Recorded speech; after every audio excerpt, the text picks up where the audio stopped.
아니 진짜 우리나라가 어떤 나라예요? 배달의 민족 아닙니까?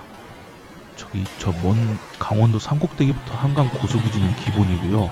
심지어 저 바다 방파제에서 낚시하다가 출출해지면 핸드폰 하나로 치킨 시켜 먹고 탕수육에 짜장면까지 뚝딱이잖아요. 와, 진짜 배달 하나는 끝내주는 나라긴 해요. 그러다 보니까 알바 구인 앱만 켜면 배달 공고가 아주 그냥 쏟아지거든요. 제가 한창 용돈 벌어보겠다고 겨울방학 때 강북 재개발 구역 쪽에서 배달 일을 한 적이 있었거든요. 근데 거긴 진짜 밤만 되면 가로등도 하나 안 들어오고 그 외에 있잖아요. 사람 새끼 하나 안 다니는 유령 도시 같은 그런 분위기 진짜 딱 거기였어요.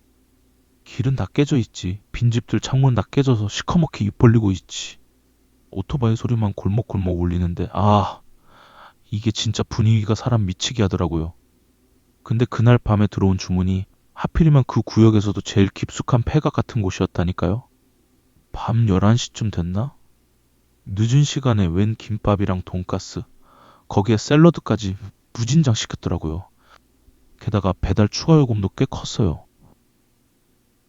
이 시간에 배가 많이 고팠나 보네? 풀떼기도 시켜 먹고 건강도 제법 생각하는 사람들인갑다야. 그리고 주소를 찍고 가보니까 웬 빨간 벽돌집인데 담벼락에 라카로 공가라고 대문짝만하게 적혀있대요. 근데 대문은 또 활짝 열려있네? GPS는 자꾸 여기가 맞다 그러고 에라 모르겠다 하고 집 안으로 딱 들어갔는데 와, 거긴 그냥 시커먼 구덩이 속이나 다름없었어요. 뭐 칠흑 같은 어둠 그런 말들 하잖아요. 그걸로는 설명이 한참 부족하더만요. 진짜 한치 앞이 뭐예요? 내 코앞에 손가락 하나 갖다 대도 이게 내 손인지 뭔지 하나도 안 보일 정도로 그냥 세상이 통째로 먹칠한 것처럼 꽉 막혀 있더라니까요. 여기요! 배달요? 배달 왔습니다! 이러면서 일단 소리를 고래고래 질렀죠.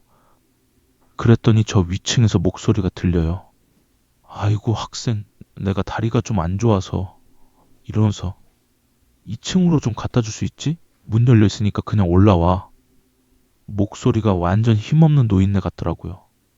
그래서 현관문을 딱 열었는데 세상에 집안에서 웬 썩은 내가 진동을 하는 거야. 계단은 또 어찌나 가파른지 위쪽은 아예 시커매서 보이지도 않더라고요. 기분은 내키지 않았지만 제가 침을 꼴깍 삼키고 계단을 딱 한 칸 밟았거든요. 그런데 위에서 아까 그 목소리가 들리는데 그래 한 발짝만 더 그래 거기서 딱 한 층만 더 올라와 이러는데 와 진짜 그때 등줄기에 소름이 쫙 돋으면서 팔에 닭살이 확 올라오더라니까요. 아니 그 쌩어둠 속에서 내가 지금 계단 어디쯤 밟고 있는지 다 쳐다보고 있었다는 듯이 말을 하잖아요. 게다가 아까는 분명 다리 아파서 죽어가는 노인네 목소리였거든요. 근데 방금 들린 건 너무나 또렷하고 낮은 생생한 젊은 남자 목소리인 거야. 그 소리 듣자마자 손에 든 음식이고 뭐고 바닥에 팽개치고 오토바이까지 전력 질주했습니다. 그러고 집에 왔는데 도저히 무섭고 찜찜해서 잠이 안 오는 거예요. 그래서 제가 여기저기 수소문도 해보고 그 집 주소를 막 뒤져봤거든요. 근데 진짜 나중에 알고 보니까 그 집이 이미 철거 확정돼서 사람이고 뭐고 진작에 다 빠져나간 아무도 살면 안 되는 나라 소유 폐가였던 거예요. 나 진짜 지금 다시 생각해도 소름이 쫙 돋고 심장이 막 벌렁거려요. 그날 밤